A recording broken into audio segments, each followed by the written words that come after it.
Bos, ini ulah bos, gila bos ulah itu.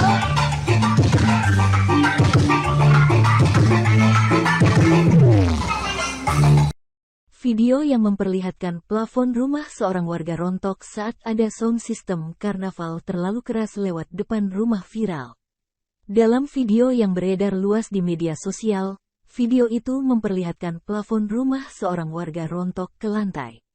Bahkan ukuran plafon yang jatuh lumayan panjang dan besar. Sedangkan di jalan depan rumah sedang ada karnaval yang membawa sound system. Sound system itu diputar dengan suara yang sangat kencang sehingga menimbulkan getaran ke bangunan rumah. Video itu sendiri direkam di wilayah Gondang Legi, Malang, Jawa Timur. Video itu pun viral dan mendapat banyak komentar dari para netizen. Namun pemilik rumah kini membuat klarifikasi jika dirinya tak keberatan sama sekali. Karena acara karnaval itu memang digelar atas kesepakatan bersama.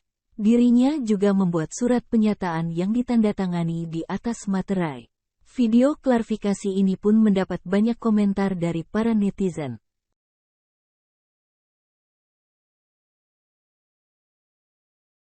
Terima kasih sudah nonton. Jangan lupa like, subscribe, dan share ya.